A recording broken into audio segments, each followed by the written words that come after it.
Okay, good morning everyone. आओ शुरू करेंगे। Will start off with risk management from today. First 15-20 minutes कुछ basic instructions दे रहे हैं आपको, how to handle the paper and how to prepare now, so that 1.5 days of preparation goes well for us, and more importantly you are able to do this well in the 3 hours.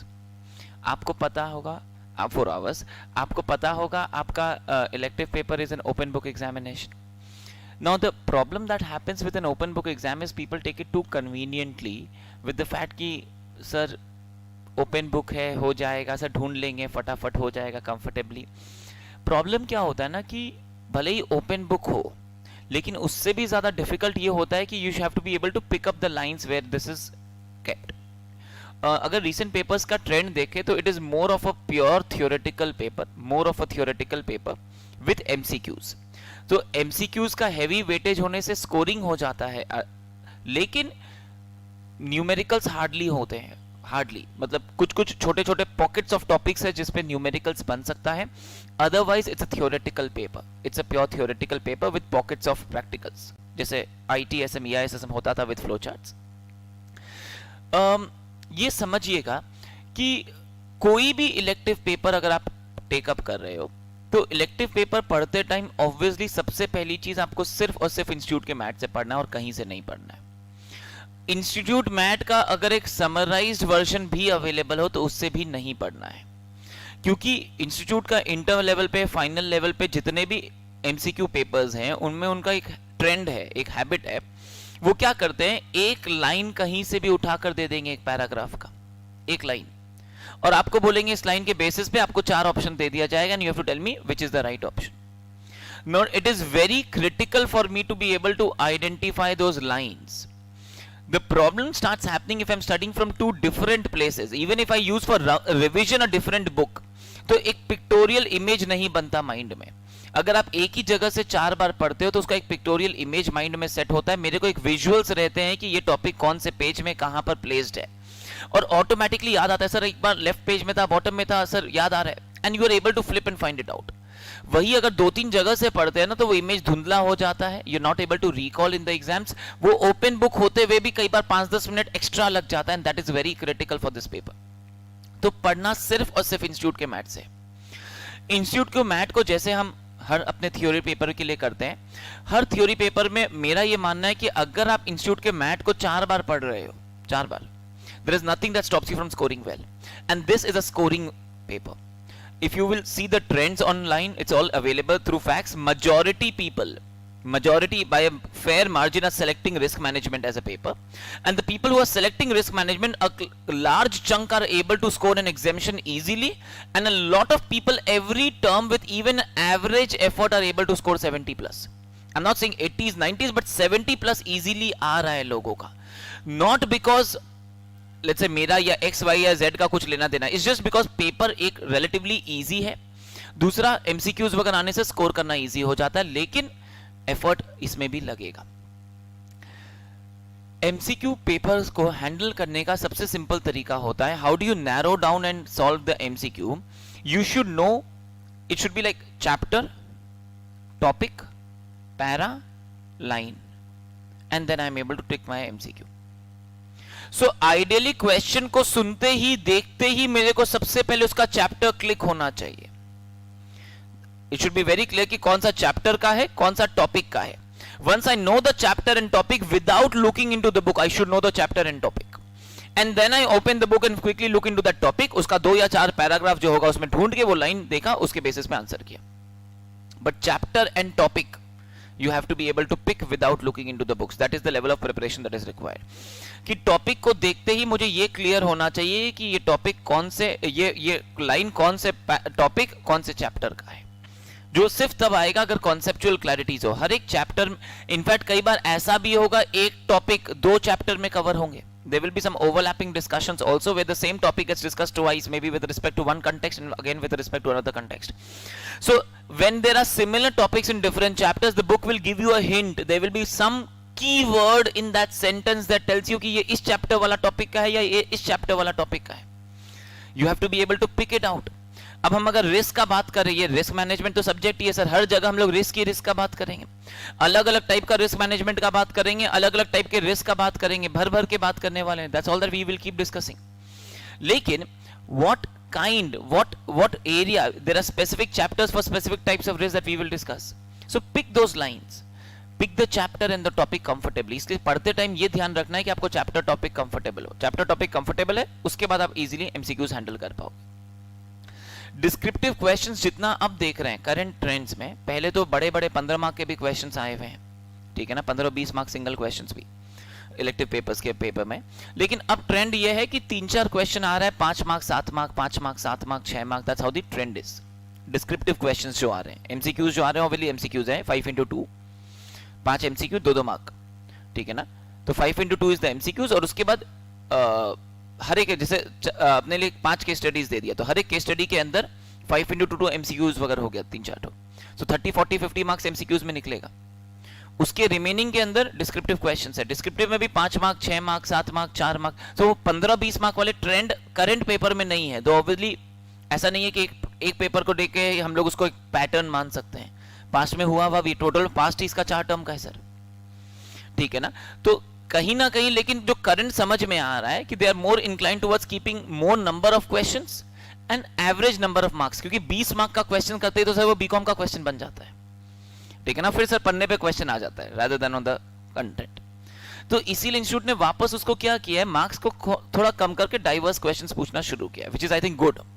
क्योंकि 20 mark के question में पहला बात तो ये समझ में नहीं आता कितना लिखे, कहां से कितना कंटेंट डाले. बुक भी है, केस स्टडी भी सामने में, लेकिन कितना कंटेंट उठा के डाले. ओके, केस स्टडीज ऑब्वियसली ये समझिएगा कि केस स्टडी को अल्टीमेटली टैकल और हैंडल और आंसर आईसीआई के मैट के बेसिस पे ही आपको करना होगा. ये हमेशा याद रखना. तो अल्टीमेटली हम ये नहीं कि हम खाली केस को जनरल नॉलेज पे आंसर करेंगे. At the end of the day you have to use 3 things. You have to use the case study का content, you have to use your awareness content, and you have to use ICI content must in your answer. तो कहीं ना कहीं अगर हम एक topic को relate करके पूछ रहे इन दिस केस इस पर्सन को क्या क्या रिस्क एप्लीकेबल होगा, या इन दिस केस इस पर्सन के लिए कौन कौन सा टाइप का बिजनेस रिस्क एप्लीकेबल है, तो आईसीआई के मैट में हो सकता है 10 बिजनेस रिस्क एप्लीकेबल दिया हुआ. हमारे लिए उस 10 में से इस केस में कौन कौन सा रेलेवेंट एप्लीकेबल होगा, you answer. And if you want to write a very good answer, you start your answering by business risk can be of the following types. In the given case, these are the factors that are relevant and hence these are the risks that are applicable. तो आप दोनों दिखा दो कि sir मुझे तो सारे आते हैं, मुझे लगता है इस केस में ये एप्लीकेबल है. हो सकता है आपने 10 में से 6 एप्लीकेबल, आपको लगा 6 लिखा, उसने सोचा कि अरे ये 2 क्यों नहीं लिखा, ये भी 2 भी एप्लीकेबल है. एग्जामिनर आप ये लिख दो कि मेरे को तो 10 आते हैं, लेकिन मेरे हिसाब से इस केस स्टडी पे 6 रिस्क ये वाले एप्लीकेबल होते हैं. That's how you write a smart answer. So in your case studies also the questions will connect you to ICI content. ICI content पूरा निचोड़ कर, ऐसा नहीं है पूरा एज इट इज लिखना है, निचोड़ कर अपने लैंग्वेज में सिंप्लीफाई करके शॉर्ट करके लिखना है, और फिर केस स्टडी से रिलेट जरूर करवाना है. ऐसा नहीं है कि आईसीआई खाली 5 पॉइंट दिया तो 5 पॉइंट एज इट इज लिख कर आ गया, you are not gonna score. You have to connect it to the case study and ultimately you are going to be solving and answering for the case study according to ICI content. तो वो दोनों को अपने answer में incorporate करना जरूरी है. खाली केस स्टडी के बेसिस पे भी आंसर करके आ जाएंगे सर, हमें तो लग रहा है ये जनरल नॉलेज पे आंसर कर दिया, नहीं चलेगा. खाली बहुत अच्छी बात है, लेकिन आईसीआई कंटेंट को भी अपने आंसर में इनकॉर्पोरेट करवाना है. You have to incorporate both, only then it becomes a scoring part for you. Okay, coming to our paper risk management. ये समझिएगा कि we will start with very basics. So today session we will keep it very light and very basic as well. Risk and management book आपको ये बताता है कि हर business पे बहुत टाइप के रिस्क होते हैं, और अलग अलग टाइप के रिस्क अलग अलग स्पेसिफिक रीजन या जॉनर या बिजनेस के नेचर से भी आते हैं. लेकिन हर बिजनेस पे कुछ जेनेरिक रिस्क होंगे, कुछ स्पेसिफिक रिस्क वगैरह भी होंगे, और हर बिजनेस कुछ रिस्क लेने को तैयार होगा. हर बिजनेस कुछ रिस्क लेने को तैयार होगा और कुछ रिस्क नहीं लेना चाहेगा. जो रिस्क लेना चाहेगा उसको आप एक्सेप्ट करोगे, जो रिस्क आप नहीं लेने को तैयार होंगे आप उसको कवर करोगे. फाइनेंस के लैंग्वेज में बोले तो हेज करेंगे. अब उसको कवर करने के लिए, हेज करने के लिए आप सिंपल सा इंश्योरेंस ले सकते हो, सिंपल सा उस काम को आउटसोर्स कर सकते हो, या कोई ना कोई और रकम का कवर लगा सकते हो। तो ideally every business is gonna be exposed to various kinds of risk and nobody wants to take excess risk. Nobody wants to take an excess risk. So you want to take a risk that you are comfortable with. So you manage your risk and keep it within your acceptable levels. That's risk management. How do we focus on this subject of ours? So the first couple of chapters is going to be very basic. The first chapter we introduce the concepts of risk to you. Risk क्या होता है, risk के कई सारे components होते हैं, वो क्या होते हैं, रिस्क को मेजर करने के लिए क्या क्या फैक्टर्स देखना चाहिए, एक नॉर्मल में क्या क्या टाइप के रिस्क होते हैं, एक जेनेरिक कंटेंट हमारे लिए आएगा. चैप्टर 2 में फिर हम आएंगे रिस्क को, सोर्सेज ऑफ रिस्क के लिए, कि क्या क्या बिजनेस में रिस्क के सोर्सेज हो सकते हैं, कहां से रिस्क आ सकता है. Risk can come from customers, risk can come from environment, risk can come from government, risk can come from the nature of the business. There can be various sources from which risk can come on to the business. We will come on to those. There are some very specific and interesting chapters. Credit risk. Credit risk. Credit risk यानी default, credit, उधार, credit का risk, उसको major करना. Management of debtors बचपन में करते थे, IPCC inter management of debtors करते थे. क्रेडिट रिस्क, तो क्रेडिट रिस्क होता है, उसको मेजर वगैरह करना, अलग अलग मेथड से मेजर करना, मैनेज करना. We will discuss.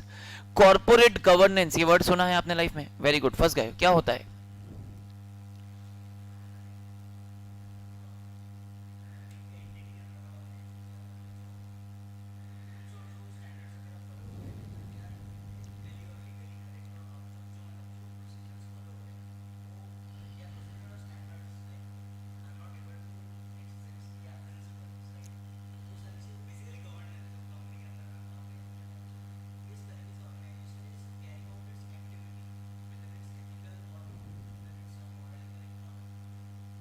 Okay, simplify कर देंगे चीजों को.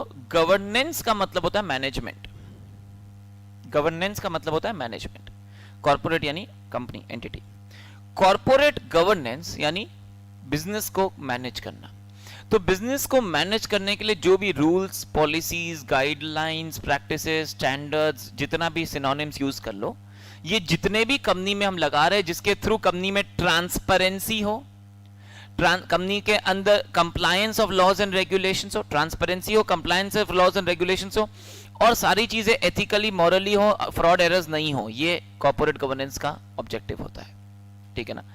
तो कॉर्पोरेट गवर्नेंस से रिलेटेड क्या क्या रिस्क हो सकता है, जिसकी वजह से कॉर्पोरेट गवर्नेंस अटैक हो सकता है, क्या क्या risk with respect to corporate governance हो सकता है. We have a separate chapter, we focus upon that. Value at risk, VaR बोल के एक टॉपिक है हमारा, थोड़ा सा न्यूमेरिकल वाला एरिया. वैर, वैल्यू एट रिस्क, जहां न्यूमेरिकली कैलकुलेट करना सीखेंगे. ठीक है ना? सिमिलर कंटेंट आपके एसएफएम में भी है. Okay, so there are going to be some basic chapters where we will go into individual areas with respect to risk management, and towards the end we will talk about enterprise risk management. What's going to be enterprise risk management? So the book goes on to say that, you know, if I am a corporate, I may have different branches, different units, different entities, different departments, different product lines, different verticals, different SBUs. Simple word use करें तो different unit के अंदर 24 तरीके से बात करें. अब हर एक यूनिट अपने रिस्क को मेजर करेगा. अगर अलग अलग एसबीयू की तरह है, अगर अलग बिजनेस यूनिट की तरह है, ये सब तो अपना अपना रिस्क मैनेजमेंट करेंगे. लेकिन ऐसा हो सकता है कि हर कोई अपना अपना रिस्क मैनेजमेंट अच्छे से करे, लेकिन company as a whole total risk कम या ज्यादा रह जाए.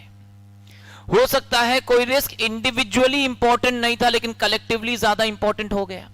इंडिविजुअली वो जब रिस्क मैनेजमेंट करेंगे, so they may not understand the collective implications of those risk. Book बोलता है रिस्क मैनेजमेंट एंटरप्राइज लेवल पे करते हैं, और ना कि इंडिविजुअल खाली यूनिट लेवल पे. यूनिट पे भी करेंगे, लेकिन risk management should be overall enterprise levels. समझ में आ रहा है? Okay, that's how we will proceed into different chapters and journals. Just to start off with the first basic things is risk. So we will first focus upon for the next almost half an hour with you. Risk क्या होता है, risk के लिए क्या क्या चीजें होंगी, risk को कैसे मेजर करते हैं, एंड क्या क्या टाइप्स ऑफ रिस्क होते हैं. रिस्क के कई सारे डेफिनेशंस, बुक आपको आईसीआई बहुत प्यार से कई सारे डेफिनेशंस ऑफ रिस्क आपको पढ़ाएगा। पहले जेनेरिक डेफिनेशन पढ़ाएगा, फिर डेफिनेशन ऑफ रिस्क एज पर आईसीएआई पढ़ाएगा, और फिर risk as definition of risk as पर अदर स्टैंडर्ड्स भी पढ़ाएगा। आपको पता होना चाहिए। Obviously again open book exam है, तो हमारे को ऐसा नहीं है कि हमारे को सारा लर्न करना है, हमारे को समझना है और हमारे को ये पता होना है कहां पे क्या है, बस। So don't go into the mugging point, more focus upon the understanding point. Okay, want to understand with you what is risk? Any threat to business is a risk. Okay, whatever comes to your mind, go ahead. What else? और क्या क्या mind में आ रहा है?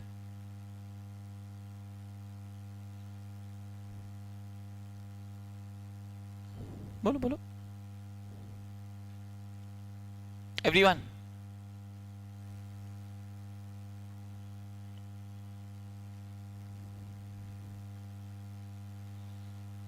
Is risk positive or negative or both?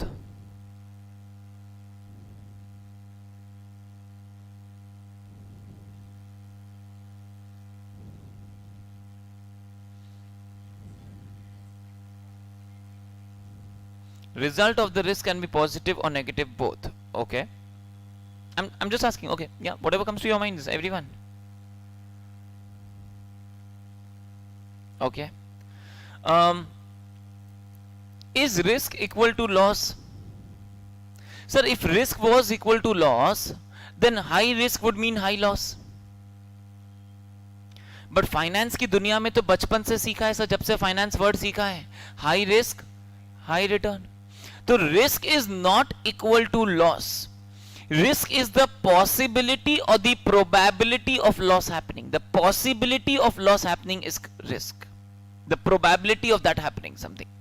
The probability of any unwanted event occurring is going to be called risk. Probability of any unwanted event occurring is going to be called a risk. For any risk, you will have two components. There's going to be something called a threat, and there's going to be something called a vulnerability. ये सब आगे हैं, अलग अलग chapters में आएंगे, अभी overview के लिए ये सब पहले समझाना जरूरी है. There's going to be something called a threat and there's going to be something called a vulnerability. Can you explain the word threat and vulnerability? What does the word vulnerability click to you?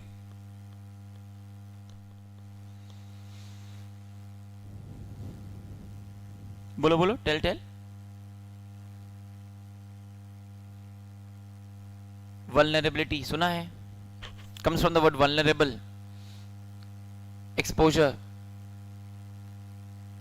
Vulnerability means a weakness. A weakness. What is a threat?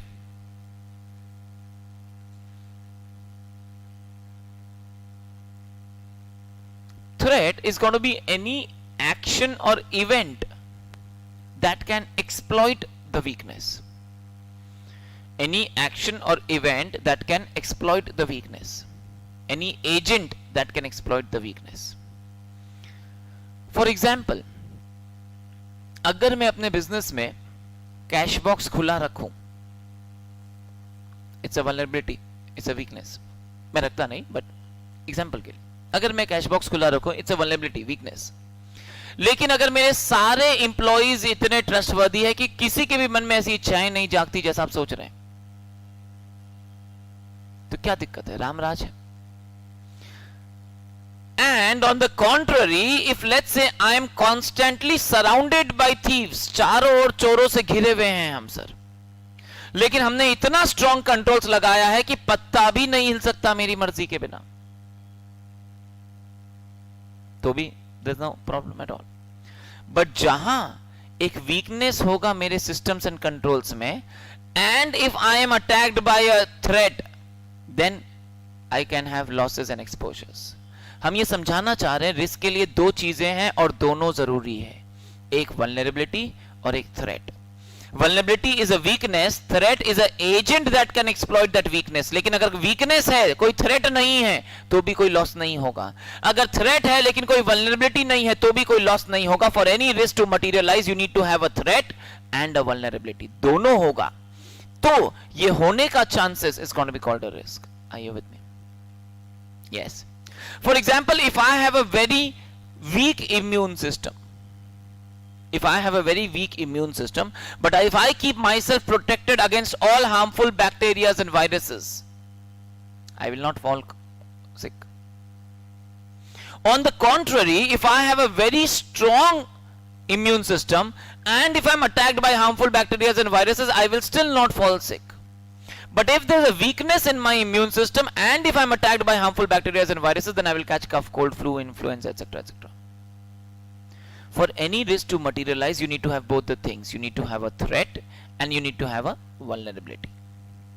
समझ में आ रहा है? Okay. Now, keep understanding कि risk is the possibility or the probability that this something like this would happen. कोई भी risk को जब भी हम एनालाइज करेंगे, मेजर करेंगे, जिस भी चैप्टर में, जो अभी डिस्कस कर रहा हूं ये जेनेरिक कंटेंट है जो हर चैप्टर में आने वाला है, तो मैं जब भी हम रिस्क को एनालाइज करेंगे, असेस करेंगे, हम दो पैरामीटर्स के बेसिस पे करेंगे. सर क्या दो पैरामीटर्स? पहला, रिस्क के मटेरियलाइज होने का प्रोबेबिलिटी कितना, what's the probability of the risk materialising, होने का चांसेस कितना, और दूसरा अगर हुआ तो लॉस कितना. दो ही पैरामीटर्स है रिस्क को असेस और चेक करने का, एक होने का प्रोबेबिलिटी कितना और दूसरा अगर हुआ तो लॉस कितना. The probability and the exposure, we use the word exposure. Exposure is the possible losses that you may face if the risk materializes. It's possible losses, not actual loss. Possible losses that you may face if the risk materializes. Are you with me? Okay. For risk management, we will have less of notes, so you can always write them in your book itself. Or if you want to make a copy, maybe a thin copy or some end 10-20 Panna of a copy. Because कुछ कुछ write-ups होगा जो मैं लिखवाऊंगा, आप ideally book में ही scribble करें या फिर एक कॉपी का कोना में लास्ट का या स्टार्टिंग का 20 पन्ना बना ले, उससे ज्यादा का दरकार नहीं पड़ेगा. A couple of diagrams to start off with.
Know क्या? Vulnerability is a weakness. कोई सिस्टम में वीकनेस होगा, कोई बिजनेस में वीकनेस होगा जिसके वजह से एक्सपोजर का चांसेस होगा. और exposure is the amount of loss that you can face. या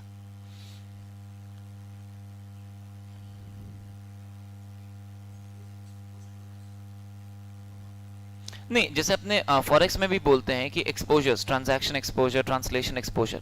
so that's the amount of profit loss that can happen if the risk, if the forex rate changes. अगर घटना बढ़ता है तो इतना का ट्रांसलेशन एक्सपोजर, इतना का ट्रांजैक्शन एक्सपोजर है, जितना क्वांटिटी से प्रॉफिट लॉस हो सकता है अपने लिए. तो exposure is the possible profit और loss that you may have. Again when you say exposed to, also it's possibly जो हो सकता है इतना अमाउंट का प्रॉफिट या loss. Are you with me? Okay, a few things that you should know. Risk is uncertainty. ये सब book में लाइंस आएंगे, लेकिन क्रक्स है, की थिंग्स है जो अपने एक जगह नोट कर रहे हैं. ठीक है?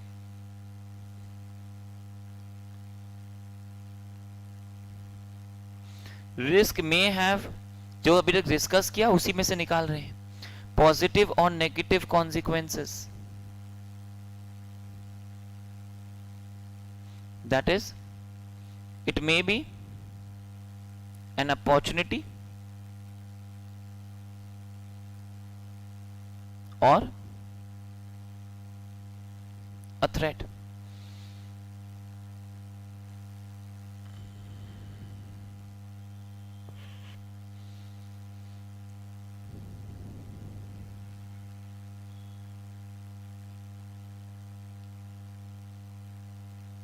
It may be an opportunity or a threat.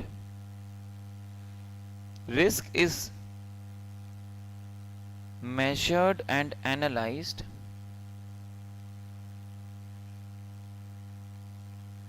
on two parameters.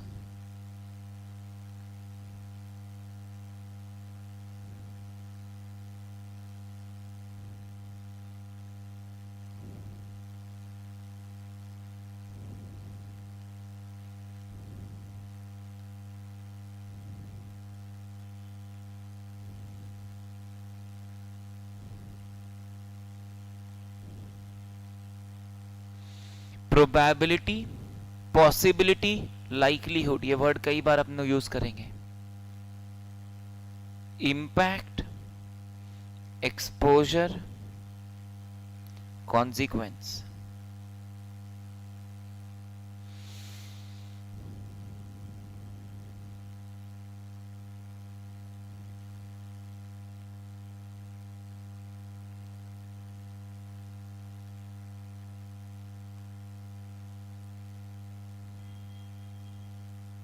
ठीक है ना? Okay. Risk management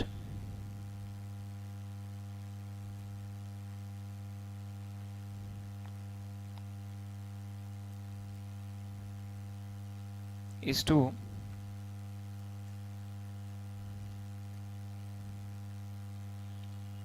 identify, assess,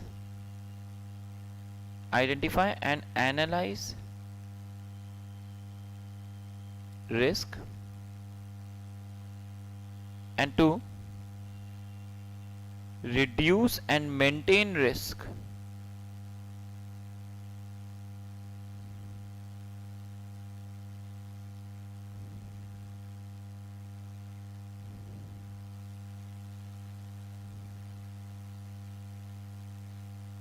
and to reduce and maintain risk within acceptable levels. To identify and analyze risk and to reduce and maintain risk within acceptable levels.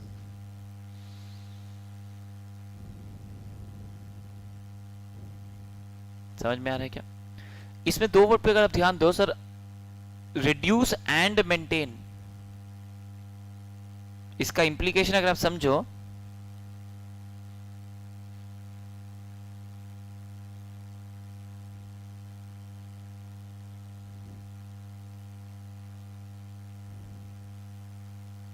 it's a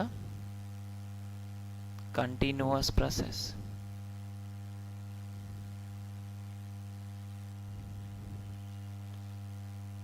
Risk management is not a one-time process.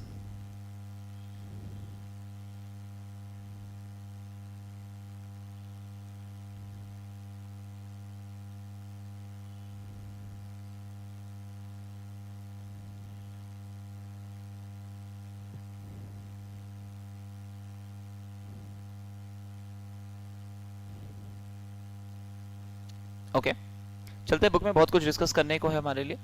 अभी first almost half an hour further we will only discuss what is risk. अलग अलग definitions of risk, अलग अलग examples देके समझाएंगे what is risk. बार बार दो तीन चीज पे ध्यान देना, चार चीज हमेशा आपको बार बार दिखेगी. थ्रेट वर्ड बार बार आएगा, वल्नरेबिलिटी वर्ड बार बार आएगा, रिस्क में हैव अपॉर्चुनिटी और थ्रेट फॉर अस बार बार आएगा, risk is measured using probability and consequences बार बार आएगा. These are things that will keep coming in. दो तीन पैरा में एक बार बार बार ये चीजें दिखेंगी, पिक करते चलेंगे, क्योंकि क्रक्स पार्ट है जो हमारा वो हमने लिख लिया एक साथ अपने लिए. अब बुक में चलते हैं, आ जाइए.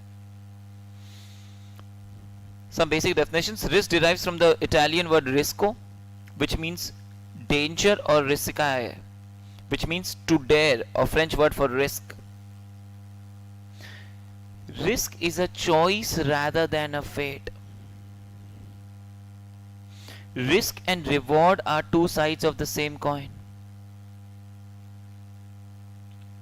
ठीक है ना, रिस्क एंड रिवॉर्ड साथ साथ चलता है, इसलिए high risk and high reward होगा, low risk and low reward होगा. A business event, if it occurs, can have a positive or negative impact on the business objectives. समझ में आ रहा है ना? अंडरलाइन कर लीजिएगा please. Risk may have a positive or negative impact for us. Generally, when we discuss risk, we fall into the trap of thinking that risk have inherently negative dimension. That is a general thing that लोगों को लगता है risk है यानी कुछ डर है, loss है. However, one should be open to those risks that create positive opportunities also. Risk negative नहीं होता, खाली पॉजिटिव भी हो सकता है. This is a proverb, accept the inevitable and turn it into your advantage. That is what you do when you take business risk to create opportunities. मतलब sir बोला, sir अगर मार्केट में कुछ होना है, आपको पता है, आप उसको रोक नहीं सकते, तो आप क्या कर सकते हो? उसी को अपने लिए एक एडवांटेज में कन्वर्ट कर लीजिए. एक्सेप्ट द इनएविटेबल, जो इनएविटेबल है, जिसको आप नहीं कुछ कर सकते, accept it and turn it into your advantage. Are you with me? तो जो इनएविटेबल है, that can not be avoided, accept it and turn it into an advantage for yourself with respect to market. Risk arises because of uncertainty, unknown consequences.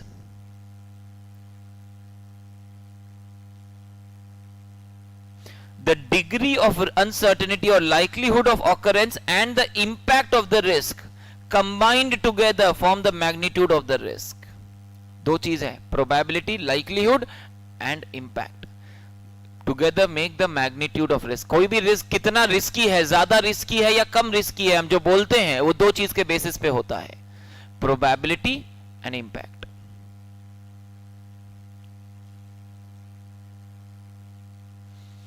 We are moving towards the definition of risk. Okay.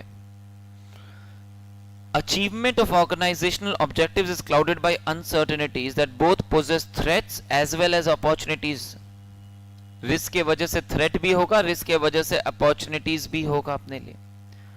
In a large sense, risk are those uncertainties that may have an opportunity or threat arising out of actions and events. Clear है? Basic खाली definition है हमारे लिए. की चीजें जो थी वो हमने लिख लिया है. मेजर करने के लिए लाइक्लीहुड एंड इंपैक्ट आएगा. Risk can give us both positive and negative, opportunity and threat. Okay, we are moving towards the concept business risk. 2 minute रुक के फर्दर डिस्कस करना चाहता हूं बिजनेस रिस्क. उसके बाद एक टर्म आएगा फाइनेंशियल रिस्क. ये दो वर्ड काफी हद तक डिस्कस करेंगे हम अगले 10-15 पन्ना में. अगर आप थोड़ा बहुत मुझे बता सके sir, what is business risk आपके हिसाब से?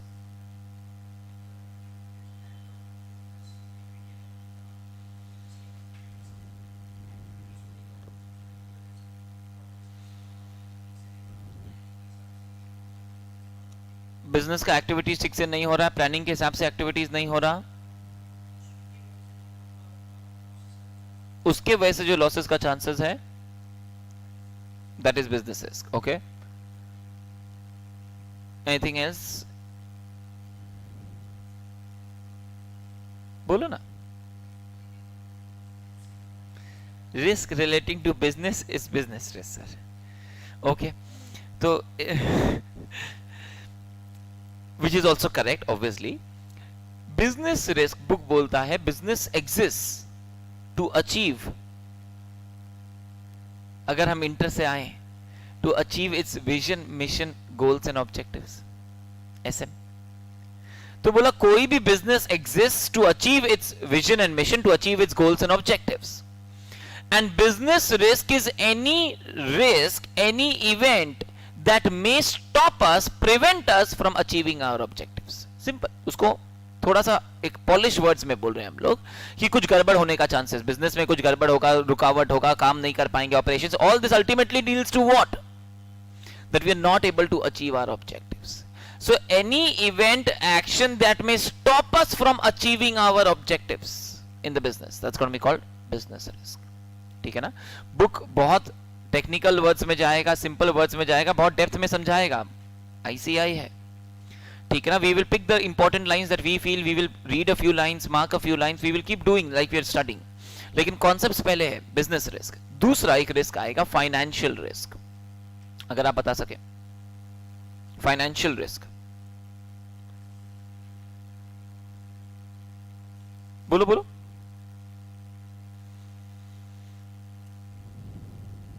What is financial risk?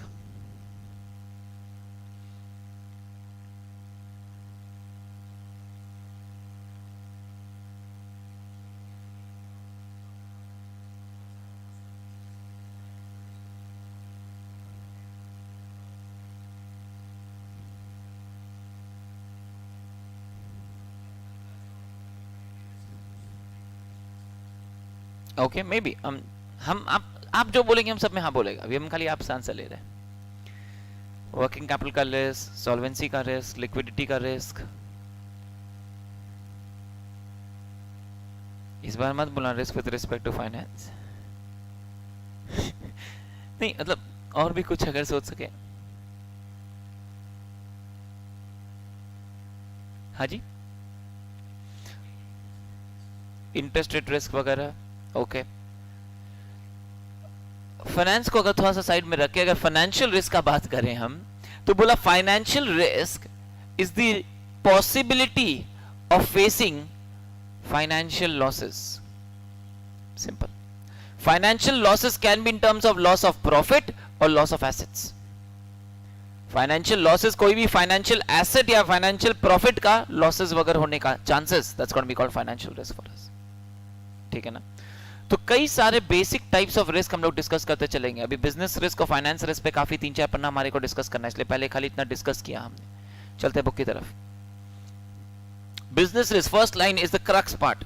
इंपीड्स यानी स्टॉप्स, प्रिवेंट्स. इंपीड यानी स्टॉप, प्रिवेंट. तो business risk impedes, stops, prevents us from achieving the organisations goals and objectives. All entities exist to provide benefit for their stakeholders. ये तो basics है. Every business wants to create value for their stakeholders, create benefit. Value is created for a stakeholder if they get something he finds important. Value क्या होता है? What is value? How do you say value creation हो रहा है? How do you say there is a value addition? हाँ जी, सब सुना सुना तो लग रहा है सर. सुना सुना नहीं लग रहा है, दैट इज इंपॉर्टेंट हमारे सेशंस में. सुना सुना होना चाहिए, सुना सुना नहीं होना चाहिए. What is value creation? What is value addition? What is value? To make something useful. Okay, value is the worth और द यूटिलिटी और the benefit and the satisfaction that we can derive from anything is going to be called its value. Value for stakeholders is उनको हमसे कुछ ना कुछ benefit, कुछ ना कुछ advantage, कुछ ना कुछ satisfactory returns मिलना चाहिए. That's what the every stakeholder wants. Stakeholder word आप समझते हैं? I'm sure I'm dealing with proper final students. Okay, ठीक है ना? So it is all the people who are interested in the affairs of the business. खाली shareholders का बात नहीं कर रहे हम. Employees, government, customers, suppliers, society, everybody interested in the affairs of the business is going to be called stakeholders. So her business value create करने का कोशिश करता है फॉर द स्टेक होल्डर्स, क्योंकि अगर सारे स्टेक होल्डर्स खुश होंगे तो ही हम बिजनेस आगे बढ़ा पाएंगे, एक अच्छा बिजनेस लॉन्ग टर्म में बन पाएंगे. So for the long term sustainability, for the long term success of the organization, we have to create value. We have to create value for stakeholders. Value is created or destroyed by decisions. आप जो सही decision लेंगे तो उससे value create होगा, अगर एक गलत डिसीजन लेंगे तो उससे वैल्यू डिस्ट्रॉय होगा. ओके, आगे आना मेरे साथ साथ.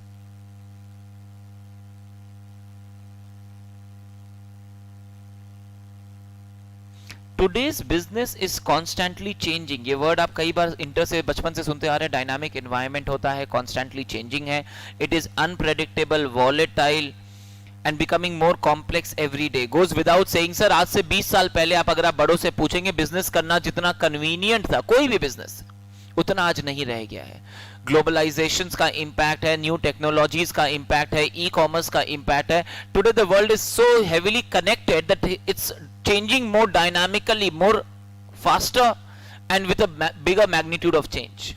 तो ऑटोमेटिकली बिजनेसेस आज के दिन में उतना कंफर्टेबली लेड बैक नहीं चल सकता. Businesses have to run proactively. You can't have a laid back attitude in the business and survive. It is fraught with business. Fraught मतलब फिल्ड, चारों ओर से घिरा हुआ, भरा हुआ. Okay, filled up to the brim. Organizations thus face uncertainty and they are not able to precisely determine the likelihood and impact. वापस घूम फिर के इसलिए क्रक्स जो था स्टार्टिंग में दिया, हर पन्ने में हर 2-4 लाइन में मिलेगा, उसी को खाली आपको डिटेल्स में दिखाएंगे, समझाएंगे. Risk management enables management to deal with risk by reducing their likelihood or downsiding the impact. वापस क्रक्स अगर क्लियर है ना, लाइंस कंफर्टेबल लगेगा. रिस्क दो चीज के बेसिस पे मेजर होता है, उसका मैग्नीट्यूड, उसका होने का चांसेस, प्रोबेबिलिटी और उसका इंपैक्ट. तो अगर मेरे को रिस्क को कंट्रोल करना है, मैनेज करना है, तो किस तरह करूंगा? या तो लाइक्लीहुड को कम कर दूंगा या इंपैक्ट को कम कर दूंगा. अब अर्थक्वेक समझते हैं ना, उसका रिस्क है मेरे लिए, है ना. हो ही सकता है एक दिन अर्थक्वेक आए और इसी बिल्डिंग के नीचे आए, हो सकता है. प्रोबेबिलिटी कम या बेसी है, लेकिन वो मेरे हाथ में नहीं है, वो मैं कंट्रोल नहीं कर सकता. इस बिल्डिंग के नीचे का ढांचा चेंज कर दूं, ये कर दूं, वो कर दूं, मेरे हाथ का नहीं है. मैं क्या कर सकता हूं? इंश्योरेंस ले सकता हूं, ताकि अगर अर्थक्वेक आया और लॉस हुआ भी तो मेरे लिए इंपैक्ट थर्ड पार्टी कवर करके देगा. मैंने इंपैक्ट को कम कर दिया. Are you with me? चोरी का रिस्क, थेफ्ट हर बिजनेस में होता है, ठीक है ना. इंपैक्ट कितना कंट्रोल करोगे, कितने सामान को छुपाओगे. प्रोबेबिलिटी कम करने का कोशिश करते हैं, सीसीटीवी कैमरा लगाते हैं, गेट पे अच्छा वाला ताला लगाते हैं, सिक्योरिटी गार्ड लगाते हैं. इससे क्या होता है? चोरी का चांसेस कम हो जाता है. तो आप जितना भी कंट्रोल्स लगाओगे, जब भी दुनिया में रिस्क की बात होगी, कंट्रोल्स आएगा. They are like a reflection of each other. Risk है इसलिए कंट्रोल्स है, कंट्रोल्स सिर्फ रिस्क को कवर करने के लिए होता है. So when you put any kind of internal controls, हम आपको वापस लेके चलेंगे आपके फेवरेट, कहां गया?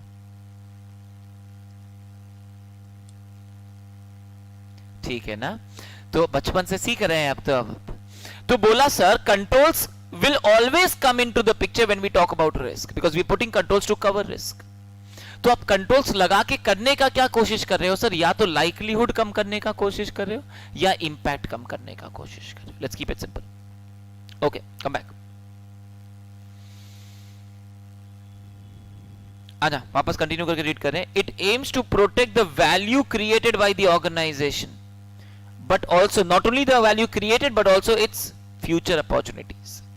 जब हम रिस्क को कम करते हैं तो एग्जिस्टिंग वैल्यू को प्रोटेक्ट करने का कोशिश करते हैं, फ्यूचर अपॉर्चुनिटीज को प्रोटेक्ट करने का कोशिश करते हैं. Historically risk was seen as an evil that should be minimized और मिटिगेटेड. समझ में आ रहा है? पहले लोगों को लगता था रिस्क यानी कुछ खराब है, नेगेटिव है, अवॉइड करिए सर, ये रिस्क है यानी दूर रहो इससे, तो इसमें रिस्क है. Are you with me? In recent years, regulatory requirements have forced businesses to contribute significant resources to address risk.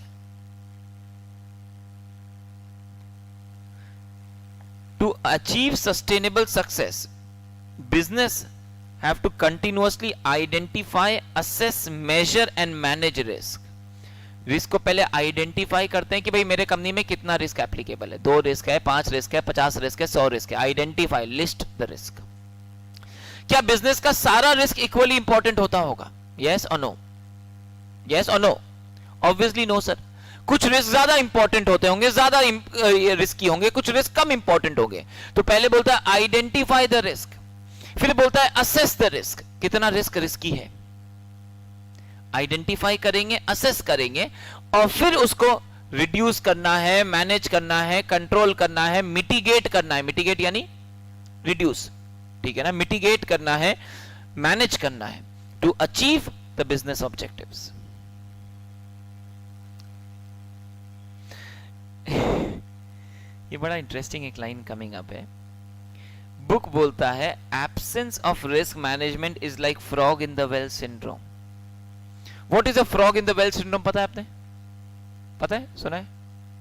बोला सर जब एक फ्रॉग एक वेल में होता है, वेल वेल समझ, कुआं, तो जब एक मेंढक एक कुएं में होता है तो उस कुएं के बाहर नहीं देख पाता, कितना भी छलांग मारे उसको कुआं ही दिखता है और उसे ये लगता है कि यही दुनिया है, this is the whole world, there is nothing beyond it.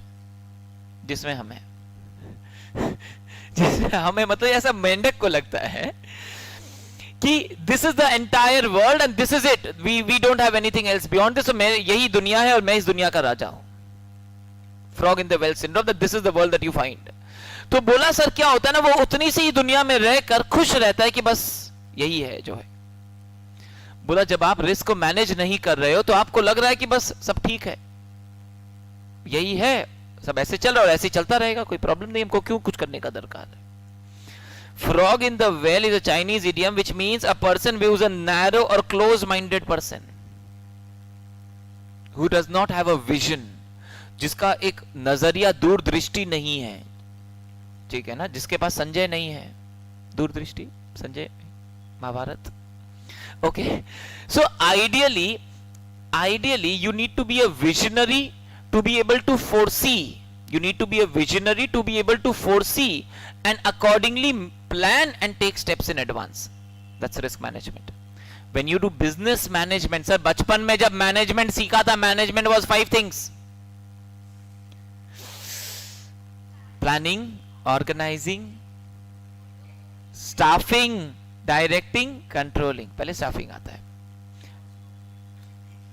Planning, organizing, directing, staffing, control. पहले स्टाफिंग, डायरेक्टिंग, जो भी अच्छा पहले शॉर्टकट याद था सर हमारे को तो। So ideally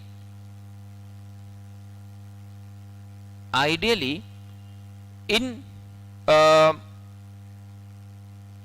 management the entire process, the entire management process starts with planning, which is about being a visionary. You have to be able to foresee, you have to be able to understand, predict. तो अगर आप visionary होंगे तो ही आप management कोई भी रकम का कर पाएंगे, इंक्लूडिंग रिस्क मैनेजमेंट। समझ में आ रहा है? Yes yes yes, okay. A frog living in the well believes that it is the only world and nothing beyond it exists. And nothing beyond it exists. Clear है क्या? Yes,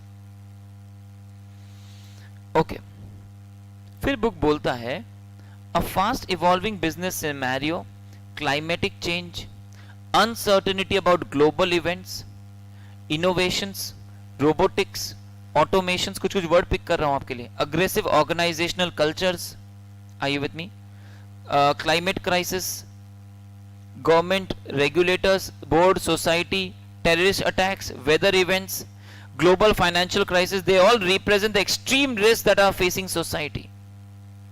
तो risk कई सारे एक्सट्रीम रिस्क भी हो सकते हैं, हम ये बोलना चाह रहे हैं। एक पूरा फाइनेंशियल टर्मोइल, जैसे कि यूएस का फाइनेंशियल क्राइसिस हुआ था, यूरोप का फाइनेंशियल क्राइसिस वगैरह हुआ था, एक मैसिव रिसेशन से हमारा कंट्री करंटली गुजर रहा है, ठीक है ना, जिसका ऑफिशियली हम ना बोले लेकिन there is a clear idea of a meltdown, a slowdown in the economy. Okay, terrorist attacks, there can be various such extreme risks on the business as well. These extreme risks exist in addition to the daily mundane risk. Mundane यानी day to day, जो daily वाला काम है। So जो daily वाला होता है कि आज स्टाफ नहीं आया, बोला बीमार हो गया है सर, समझ रहे हैं ना? तो ये जो डेली वाले रिस्क होते हैं वो सब तो है ही है, उनके सिवाय ये एक्सट्रीम वाले रिस्क भी हमारे लिए होते हैं।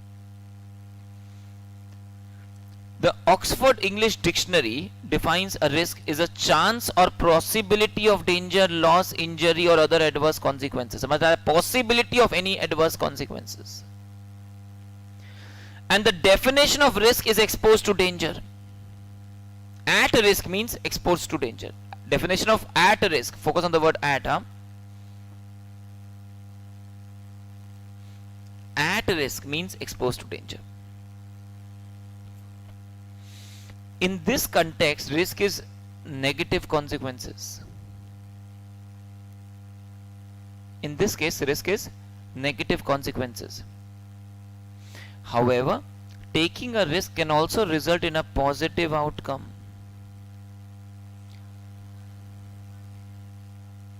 जो ऊपर हमने कहा ना, risk means expose to danger, जो ऑक्सफोर्ड डिक्शनरी का कंटेक्स्ट हुआ, जैसे ऑक्सफोर्ड खाली क्या बोला, it is a possibility of danger, possibility of loss, possibility of injury, यानी खाली नेगेटिव कॉन्सिक्वेंस का बात कर रहे हैं, पॉजिटिव हो सकता है ये तो बोल ही नहीं रहा डेफिनेशन। तो वहां हम सिर्फ नेगेटिव एंगल कर रहे हैं कि possibility of loss is risk, लेकिन सर रिस्क तो अपॉर्चुनिटी भी हो सकता है, ये तो हमने बोला आपको। तो ऑक्सफोर्ड का डेफिनेशन के हिसाब से हम सिर्फ नेगेटिव एस्पेक्ट कवर कर रहे हैं, लेकिन फिर नेक्स्ट लाइन में बोला however taking a risk can also have a positive outcome. घूम के हमने वापस यही बोला कि रिस्क में है पॉजिटिव और नेगेटिव आउटकम्स, अपॉर्चुनिटी और threat. There may be a possibility that risk leads to uncertainty of outcome. Okay, अब बहुत ही गंदा सा एग्जांपल है आईसीआई का, एक मिनट लेके रीड कर लो।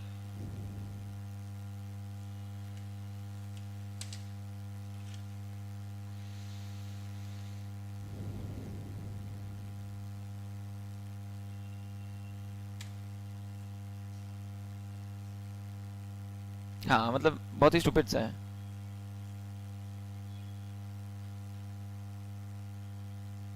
हाँ मतलब कहीं पे भी कुछ भी हो सकता है, फिर तो मतलब सर ये है कि अपने कमरे से ही बाहर मत निकलो, पांव फिसल गया चलते चलते तो गद्दे से ही मत उतरो मतलब कोई भी चीज में फिर तो रिस्क हो सकता है sir. The outcome of risk is the potential of gaining और losing something of value. Gaining और लूजिंग समथिंग ऑफ वैल्यू, या तो कुछ गेन या कुछ लूज कर सकते हैं। Okay, the consequence of risk can be on health, social status, emotional, financial, reputational, goodwill. Are you with me? Clear है क्या? आगे आते हैं।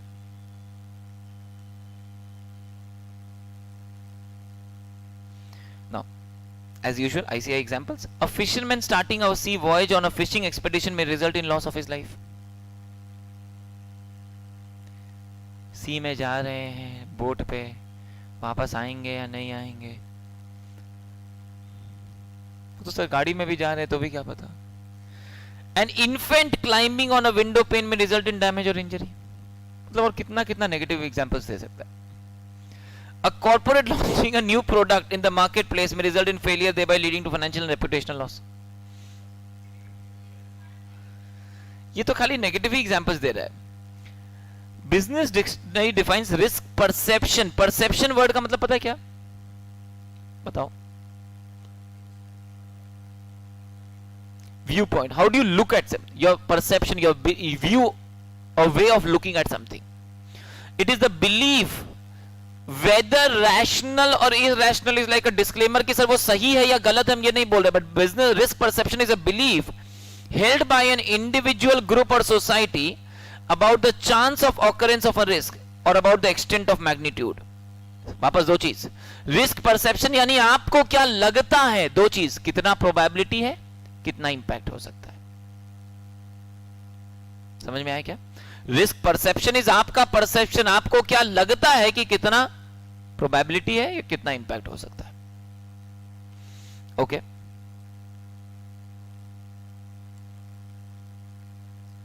Example and example, giving you 2 minutes, फिर हम चलेंगे आईसीआई के एग्जाम्पल्स की तरफ। 2 मिनट लेके रीड करिए प्लीज।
कॉग्निटिव साइकोलॉजी यानी पर्सन का attention level, memory, brain sharpness, ये सब को स्टडी करना।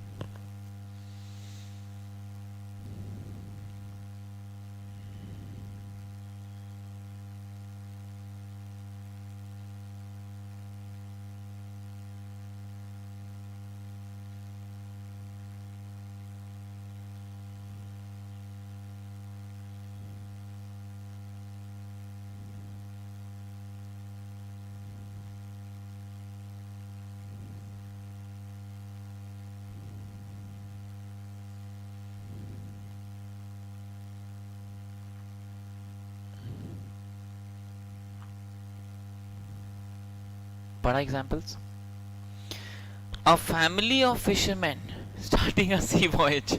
पहले एक सिंगल फिशरमैन का एग्जांपल दिया, फिर बोला family of fisherman. Okay, a home alone infant climbing on a window pane, a corporate launching a new product service in the market place without market research. ये riskier हो गया as compared to above. आप अकेले जाते risk होता, पूरा परिवार साथ में जा रहा है ज्यादा रिस्क है। Are you with me? Infant window के खिड़की के ऊपर चढ़ गया, खिड़की का पेन पे, ये रिस्क है, और वो घर पे अकेला था। आप नया प्रोडक्ट मार्केट में लॉन्च करो, वो भी without market research. Are you with me? Riskier word पे फोकस है। Probability and relationship with the value, probability that the actual return will be lower than the expected return. याद है ना, alpha ER minus RE, SFM portfolio. Okay, the probability that a satellite launch may succeed or fail, the probability of a loss in value in case of securities trading, अगर आप shares खरीदे हैं और shares का दाम गिर जाए, basic. Okay, ऐसे 315 ICAI का रिस्क एंड कंट्रोल से रिलेटेड एक ICAI का एक अकाउंटिंग स्टैंडर्ड है, standard auditing standard, sorry, standards on auditing, ऐसे। इसके अंदर focus is mainly on controls, it deals with controls, but it has a lot of discussion with respect to risk. Okay, so बोला defines the term significant risk in the context of auditing as an identified and assessed risk of material misstatement that in the auditor's judgment requires special audit consideration. Significant यानी कुछ material होगा, significant यानी material, जो इतना important होगा कि जिसके लिए कुछ एडिशनल ऑडिट एफर्ट या अटेंशन देने का जरूरत होगा, that's significant. ICAI standard on internal audit, auditing standards का बात करें, ERM enterprise risk management, short में इसको ERM बोलेंगे, बहुत बार आएगा अपने सिलेबस में।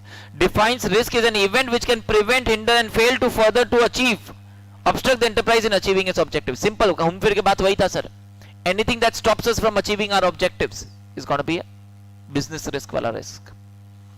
A business risk is a threat that can event that will adversely affect the enterprise's ability to maximize value and achieve its objectives. Language change किया, घूम फिर के वही बात कर रहे हैं। Risk can cause financial disadvantage. Risk can cause financial disadvantage, financial losses. For example, additional cost or loss of funds or assets. या तो खर्चा ज्यादा लग जाएगा या कोई एसेट का लॉस हो जाएगा, this is risk. Risk is a product of दो चीज, probability of occurrence and the impact of such occurrence. घूम फिर के वापस आपको बोला, इसलिए जो क्रक्स पार्ट है चैप्टर का वो मैंने स्टार्टिंग में आपको दिया था कि अब जब लाइंस पढ़ेंगे तो खाली कनेक्ट करके लाइंस पढ़ रहे हैं हम लोग। ऐसे 315 डिफाइंस रिस्क एज, आ जाइए। A risk resulting from significant conditions, events and circumstances that could adversely affect the ability to achieve objectives. वापस, business risk is that stops us from achieving our business objectives. Definition of risk कई सारा है हमारे लिए, कुछ कुछ अच्छा risk का डेफिनेशन है जो मैं चाहूंगा कि आप पढ़ें। ओके, रीड प्लीज, 2 मिनट दे रहे हैं आपको, साथ साथ में रीडिंग असाइनमेंट है, खाली ध्यान से रीड साथ में करते हैं मन में।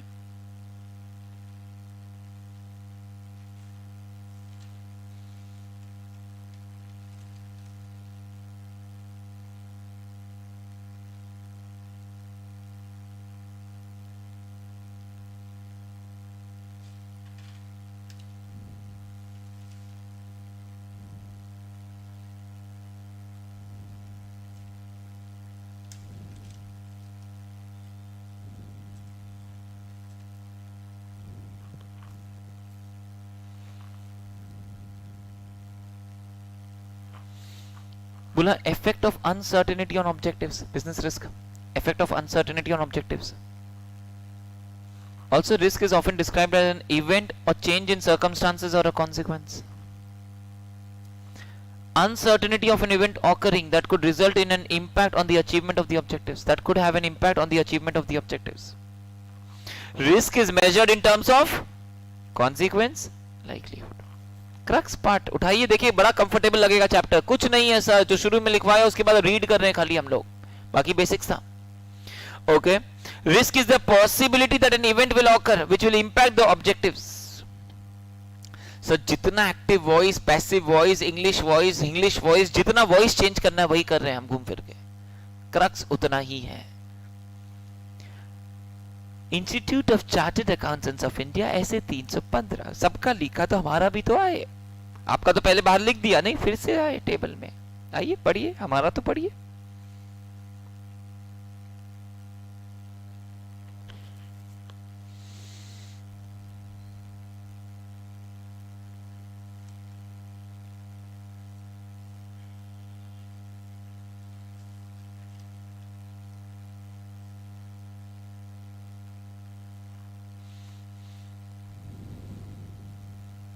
पता नहीं उनको क्या समझ में आया, फिर लिखा ICIS 315.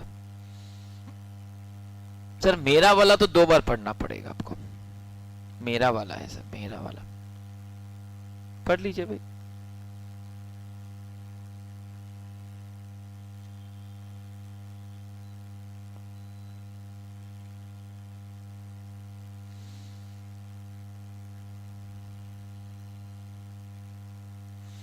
A risk resulting from significant conditions, circumstances, or inactions that could adversely affect the entity's ability to achieve its objectives.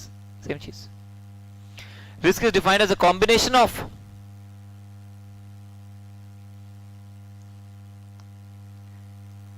Cracks को पकड़ के रखना. कोबिट 5 इज अ टॉपिक जो फाइनल में इसका जो सब्जेक्ट हुआ करता था उसमें काफी डेप्थ में हुआ करता था. Obviously it deals with control objectives for IT. तो कहीं ना कहीं कंट्रोल्स लगाते टाइम ऑब्जेक्टिव्स क्या क्या होगा ये कोबिट 5 बताता था. ऑब्वियसली कंट्रोल्स क्यों लगाते हैं, रिस्क को कवर करने के लिए. तो COBIT 5 had a lot of discussions with respect to risk and it says IT risk as business risk, specifically the business risk associated with the use, ownership and operation of influence and adoption of IT within an enterprise. So this is more of IT risk. Business risk का बात ही नहीं करता है, but business में जो भी risk create हो रहा होगा because of IT, because COVID सिर्फ IT का बात करता है. SOD segregation of duties. That is just a small.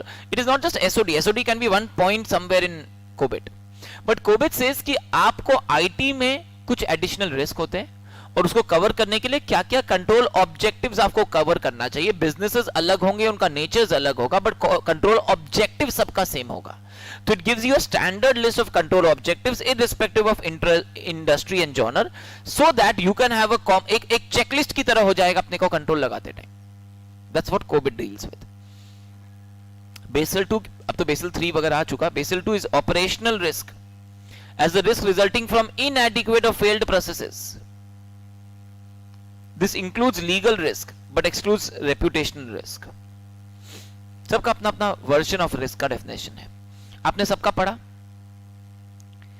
Even after internal auditing perspective, an organization with well established risk management processes decreases audit risk. Are you with me?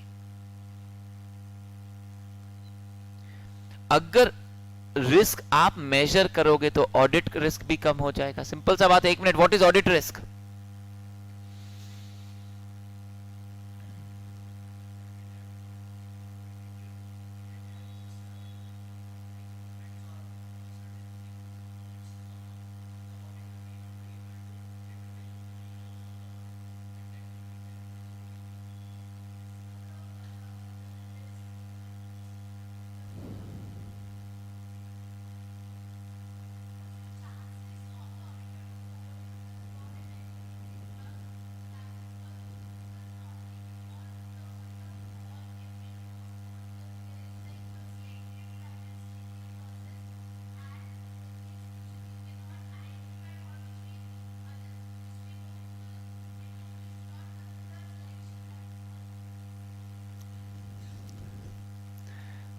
हाँ, inherent risk, control risk, detection risk. Audit risk is any, like she said correctly also, uh, any events that may occur that may not be appropriately dealt with in the audit process, because of which the auditor may give an inappropriate opinion. Ultimately audit risk is कि हमारा जो opinion हम दे रहे हैं वो गलत हो जाए, क्योंकि हमने कुछ चीजें ओवरलुक कर दी या मिस कर दी या हमारे पास आया ही नहीं, क्योंकि हम सिर्फ रीजनेबल अश्योरेंस देते हैं, एब्सोल्यूट अश्योरेंस नहीं देते हैं, the words that you wanted to say. तो ऑटोमेटिकली उसके वजह से कहीं ना कहीं अगर मेरा ओपिनियन गलत हो जाता है, ये होने का चांसेस इज ऑडिट रिस्क. तो बोला अगर आपके यहां प्रॉपर रिस्क मैनेजमेंट हो रहा है तो रिस्क कंट्रोल्ड होगा, तो मेरा ओपिनियन गलत होने का भी चांसेस कम हो जाएगा. Where the organization has a formal enterprise-wide risk management program, the auditor would assess its adequacy and compliance to decide whether to rely on the risk register where found reliable, and then focus on auditing the risk responses to significant risks. बोला sir अगर आप risk management कर रहे हो तो आप risk को identify करोगे, रिस्क को क्लासिफाई करोगे, कौन सा सिग्निफिकेंट रिस्क है, कौन सा कम सिग्निफिकेंट रिस्क है. और अगर मैं आपका रिस्क मैनेजमेंट को स्टडी कर लूं तो मुझे यह समझ में आ जाएगा कि अगर आपने रिस्क मैनेजमेंट सही किया है तो आपने जितना रिस्क सिग्निफिकेंट समझा है मुझे सिर्फ उतना ही स्टडी करना पड़ेगा. तो ऑटोमेटिकली मेरा ओपिनियन ज्यादातर सही जाएगा, फिर मेरा ओपिनियन गलत होने का चांसेस कम हो जाएगा, क्योंकि जितना मेजर सिग्निफिकेंट एरियाज होगा वो सब अपने आप ही कवर हो जाएगा. बिकॉज आपका अगर रिस्क मैनेजमेंट सही है तो मुझे पता है कि सिग्निफिकेंट रिस्क यही है जो आप बता रहे हैं. Are you with me? By relying on the significant risk as determined by management, the auditor will become more efficient. क्योंकि फिर हम सिर्फ वही significant risk पे फोकस करेंगे जो आपके रिस्क रजिस्टर्स में होगा, आपके रिस्क मैनेजमेंट के बेसिस पे निकला होगा. इतना सारा डेफिनेशन पढ़ाया, लेकिन फिर बोला एक बार वापस से मेरा वाला पढ़ो ना. ऐसे 315 requires auditors to design and develop risk assessment procedures. Auditor को भी रिस्क को असेस करना होता है, बिकॉज जब आप ऑडिट कर रहे हैं, the nature, extent and timing of audit procedures depends upon the reliance that the auditor can place upon the internal control system. So as a part and as a beginning of the audit procedure, we have to assess the internal control system. और control क्यों लगाते हैं? Risk को cover करने के लिए. तो auditor को सबसे पहले रिस्क को स्टडी करना पड़ता है, उसके बेसिस पे कंट्रोल सिस्टम को स्टडी करना पड़ता है, और कंट्रोल सिस्टम के असेसमेंट के बेसिस पे मेरा ऑडिट प्रोसीड्यूर्स डिटरमाइन होता है.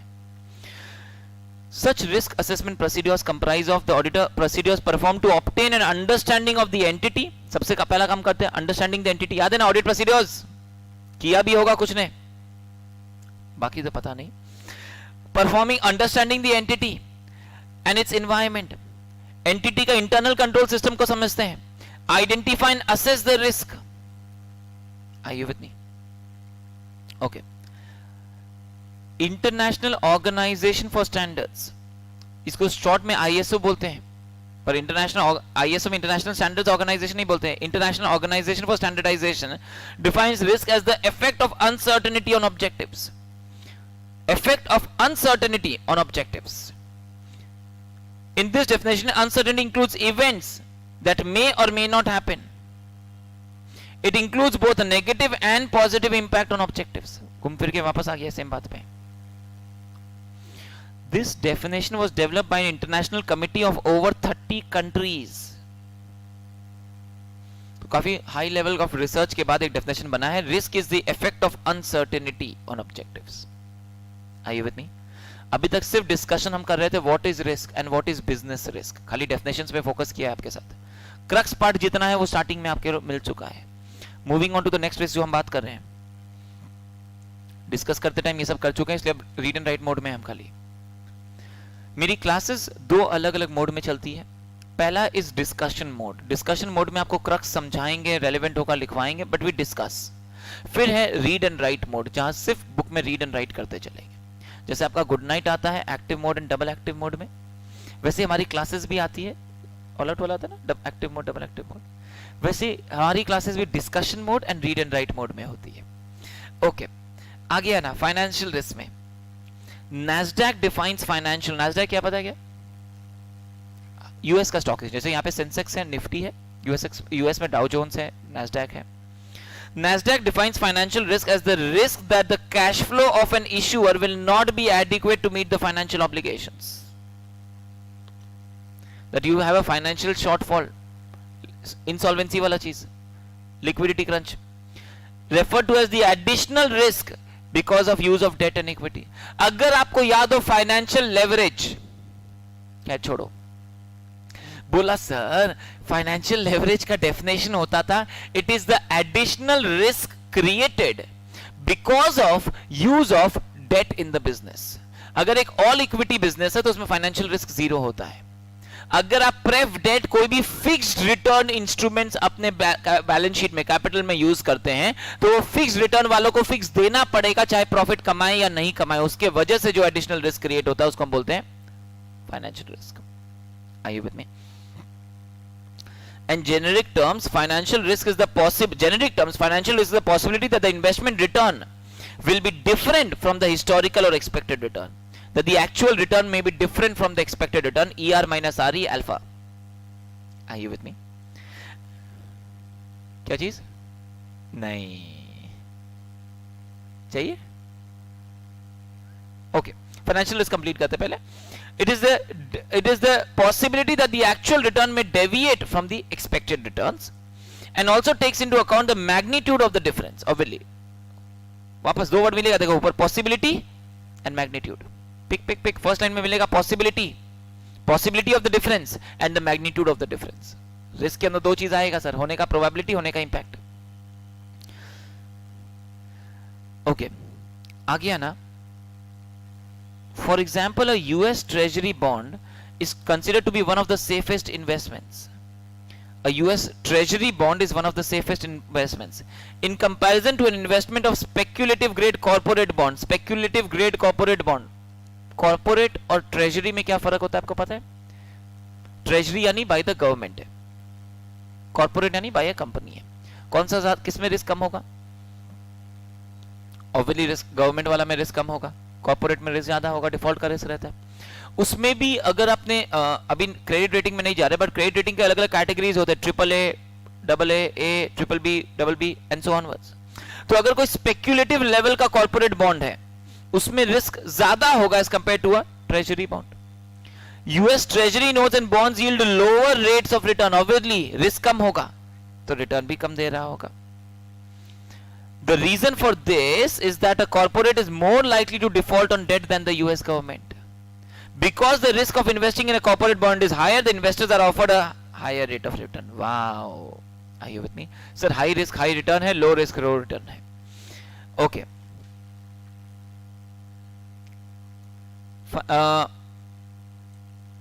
एक लाइन अंडरलाइन करके रखिएगा. The concept of real time risk has gained a lot of attention. What is real time risk, sir? बोला real time risk is the possible probability of instantaneous or near instantaneous loss due to flash crashes, market crisis, malicious activity by selected market participants and other events. तो कोई अगर कुछ भी अगर system crash के वजह से हो या कोई इंसान के मैलिशियस इंटेंट के वजह से एक साथ मैसिव लॉस रियल टाइम साथ इंस्टेंटेनियसली होना, रियल टाइम रिस्क. एक एग्जांपल है, 1 मिनट लेके रीड करना.